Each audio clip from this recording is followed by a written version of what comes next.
Hello everyone, in this video I'm going to show you guys another Red Dragon Archfiend combo. This is another 1-card combo. If you aren't aware, Red Dragon Archfiend got support for Blazing Dominion. They got a bunch of really good cards. You have the new Power Vice Dragon, which is a fantastic starter card. They also got some really good extender cards such as Fiend Peace Golem and Darkness Resonator. They got some really good synchro monsters in the set such as the Crimson King and Crimson Blade Dragon. That's probably one of the craziest searcher cards ever. I'm honestly surprised that Konami made Crimson Blade Dragon this good. They also got another great searcher called Crimson Call. This card is perfect for Red Dragon Archfiend because it gets you a search for Crimson Resonator. Not only that, but I also posted another combo showcasing the Labyrinth cards in this deck. Those cards are really nice because you can search them off the effect of Crimson Call. The Labyrinth cards are really good in Red Dragon Archfiend because they're easily accessible and they can also get you access to Eradicator or Deck Devi. Those two cards are incredibly strong and they're strong enough to win you the game by themselves. However, in this video I wanted to showcase a different engine and we're going to be using the Centurion cards. Now I've actually never read any Centurion card besides Auxilla and the Counter Trap. Just recently I never knew what any of these cards did, but in my quest to try to make the best Red Dragon Archfiend combo, I wanted to see what other cards I could use outside of the pure build. I ended up stumbling upon the Centurion cards and I can say for sure that they're really strong in this deck. Centurion Auxilla is really good in this deck because 1, it's a searcher, but 2, it's also a Dark Dragon synchro. One of the biggest problems that Red Dragon Archfiend has is that the deck is always locked into Dark Dragon synchro if you use Red Rising Dragon. Now it's very obvious that they're going to get locked into that because Red Rising Dragon is one of the best synchros in the archetype. It's very difficult to summon some of the higher level synchros without that card. The biggest problem about Red Rising Dragon is that the card locks you into Dark Dragon synchro, not for the rest of the turn, but the whole turn. A lot of other decks, when they have locks on them, they only lock you for the rest of this turn. This means that you can do whatever you want before you activate that card, but not in Red Dragon Archfiend. If a card locks you in for the whole turn, it means that you can't do anything else previous before it. Pretty unfortunate too, because Red Dragon Archfiend could do a lot of really cool things if it was not for the lock of Red Rising Dragon. I've seen some people try to play Red Dragon Archfiend without using Red Rising Dragon because some of the other cards don't lock you into Dark Dragon synchros. Some of the cards lock you into synchros, some lock you into Dark synchro, so some people try to make decks without Red Rising Dragon. I think that's kind of bad and it kind of defeats the whole purpose of playing Red Dragon Archfiend. There's another really good tuner monster called Crimson Resonator. If the only other monster on your field is a Dark Dragon synchro, you get to special summon 2 Resonator monsters from your deck. Now this effect is very strong, but if you activate this effect this turn, you can only special summon Dark Dragon synchro monsters from your extra decks for the whole turn. So if you're gonna cut out 2 of the best cards out of the Resonator deck, what's the whole point of playing Red Dragon Archfiend to begin with? You end up missing out on some of the best cards in the entire deck because you don't want to get locked into Dark Dragon synchro. I think you should just accept the lock if you end up playing this deck. Now if you want to summon some other synchros besides Dark Dragon synchro, there's actually a way to do that in Red Dragon Archfiend. This is with the Centurion engine. Centurion have a really good field spell called Stand Up Centurion.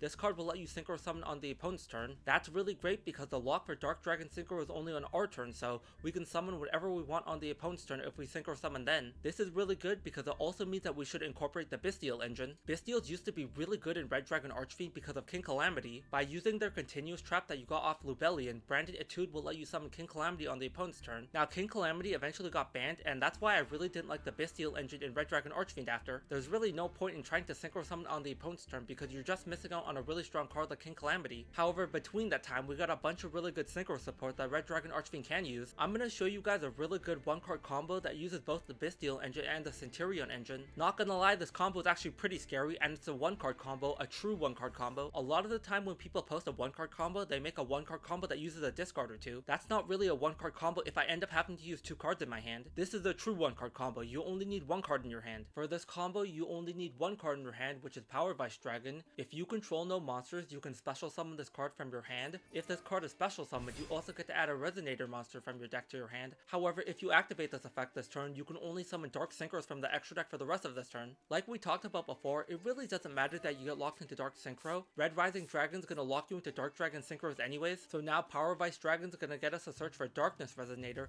This is another one of the new cards. By revealing Red Dragon Archfiend in your extra deck, you can special summon this card from your hand. Also, if this card is special summoned, you get another normal summon for a Resonator monster. We're gonna activate this effect, and then we're gonna use both monsters to synchro summon the Crimson King. The Crimson King is really good because when he's synchro summoned, you get to add any card from your deck that mentions Red Dragon Archfiend. One of the biggest issues is that Crimson Resonator is so good, but that card doesn't mention Red Dragon Archfiend. What Konami did was they realized that and they made a card called Crimson Call that will let you get Crimson Resonator. It's essentially a bridge because they didn't add Red Dragon Archfiend onto the text and they can't change that anymore. Because they realized how important that card is in Red Dragon Archfiend, they made a searcher essentially for that card. Now you don't have to search Crimson Resonator off Crimson Call, but just by the name they definitely want you to search that card. That monster is even on the art of this cards, so it's very obvious that they want you to do that. So we're going to add Crimson Resonator to our hand, and we're going to use our extra normal summon off Darkness Resonator to summon that card. Because the only other monster we control is exactly one Dark Dragon Synchro monster, we get to summon 2 Resonator monsters from our deck. We're going to summon Synchron Resonator and Soul Resonator. When Soul Resonator is summoned, you get to add a level 4 or lower Dark Fiend monster from our deck. Also, you can't summon anything except Dark Synchro monsters. What we're going to do is get a search for Bone Archfiend. This card can special summon itself from the hand or the grave by sending a card from your hand or field to the grave. Now this is a really good effect, but one thing that you've noticed is that we didn't use our normal summon this turn. We got another normal summon off Darkness Resonator, but we didn't use our regular normal summon. We're going to do that and normal summon Bone Archfiend. This card has an effect to either decrease or increase the level of a monster you control. You have to send a Fiend Tuner monster to the grave though, and we're going to do that. When Vision Resonator is sent to the grave, it can add a spell or trap that mentions Red Dragon Archfiend from your deck to your hand. We're going to get a search for Crimson Gaia. Now we're going to take Soul Resonator and Bone Archfiend to synchro summon Red Rising Dragon. Red Rising Dragon, when synchro summon, lets you special summon a Resonator monster from your grave. We're going to bring back Darkness Resonator. So now we're going to take Red Rising Dragon and Synchron Resonator to summon that really broken searcher card, Crimson Blade Dragon. Now when Crimson Blade Dragon is synchro summoned, you either get to add to your hand or special summon one level 8 or higher monster from your deck or grave that can't be normal summon or set. However, if you summon the card, its effects are negated. Like I said, this card is way too broken. I honestly have no idea what Konami was thinking. You can add cards from your deck to your hand such as Habakiri, and that's just one card Mitsurugi combo. However, a very strong card in the deck that you can add is Bestial Lubellion. However, first of all, the effect of Synchron Resonator in our grave will activate. Because this card was sent from the field to the grave, you can add a Resonator monster from your grave to your hand. We're going to add back Vision Resonator.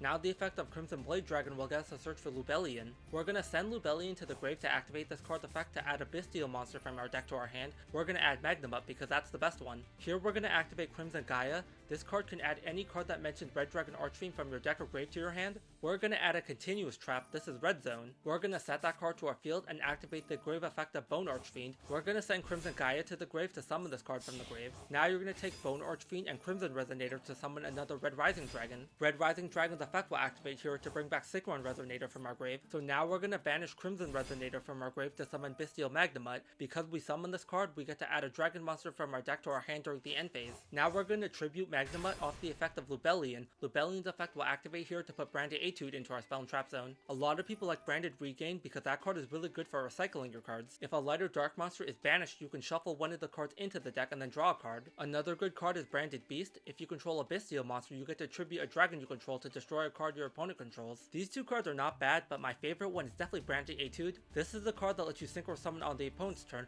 but it also has another effect. While you control a Bestial monster, any card your opponent sends to the grave for the summon of a ritual or an extra deck monster gets banished instead. That's honestly pretty good, and a lot of people forget about this effect. So now we're going to take Red Rising Dragon and our Synchron Resonators to summon Zarin the Chainbound Dragon. Zarin the Chainbound Dragon is incredibly good. It cannot respond directly to a card, but it can respond to things in a chain link 2 or higher. It can also negate chain blocking because if your opponent tries to chain block, it can just negate the first card if it wants. It's honestly a really cool card, and it's great support for Red Dragon Archfiend. Another cool thing about Synchron Resonator is that it's not a once per turn. Because we sent this card to the grave again from our field, we get to add another Resonator monster from our grave. We're going to get back Soul Resonator. Because we control a level 5 or higher dark monster on our field, we get to summon Vision Resonator from our hand. You're going to take Vision Resonator and Lubellion to make Bestial Disbatter. What this card does is you get to target a banished dark or light monster and summon it to your field. We're going to take our banished Crimson Resonator and summon it. Then we're going to take Crimson Resonator and Bestial Disbatter to summon Centurion Auxilla. Auxilla, when it's summoned, will let you add a Centurion card from your deck to your hand.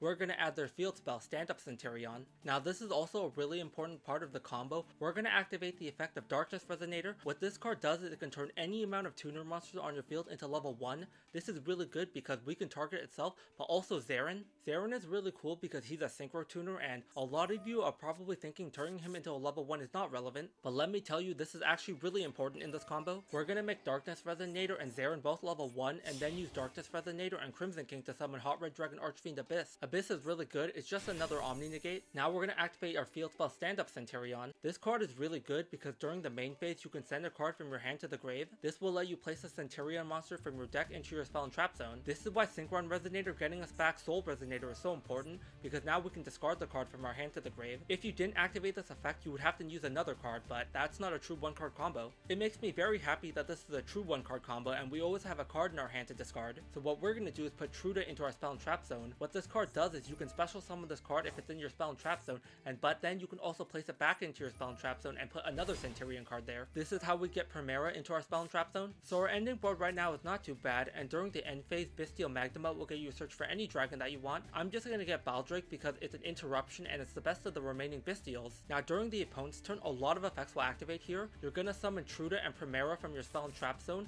Also, if you're playing another Centurion card, you can add it to your hand. I don't have another card to add here, but you can add one if you want. I'm just not playing any other ones because you don't really need them. We're going to use the effect of Stand Up Centurion on the field spell to let us synchro summon during the opponent's turn. Because we have a 4-star and an 8-star, we can make a level 12. We're going to summon Crimson Dragon, and here if you're playing Synchro Rumble, you can actually add that card from your deck to your hand. I don't have one in this deck list, but you probably should play one. That card's pretty good because it can just bring back a tuner monster from your grave. Crimson Dragon's a really good card because you get to target a level 7 or higher synchro monster on your field, return Crimson Dragon to the extra deck, and summon a Dragon Synchro monster with the same level. So we're going to target our Centurion Auxilla. This card's a level 12, so now we can summon Red Supernova Dragon. This card isn't that great, but it's not awful either. When your opponent activates a monster effect or declares an attack, you can banish this card on your field, banish all cards your opponent controls, and during your next end phase, you can special summon this card. This is not too bad because you're guaranteed to banish at least one card, but it also doesn't negate the card. Now another really important part here is, remember when I said Zarin was a tuner monster? Turning him into a level 1 is pretty relevant here because we have a level 7 synchro and a level 1 synchro. If your opponent tries to hit you with Dark Ruler or more, this is what you're going to do. You're going to chain the effect of Brandy A2 to let you synchro summon on the opponent's turn,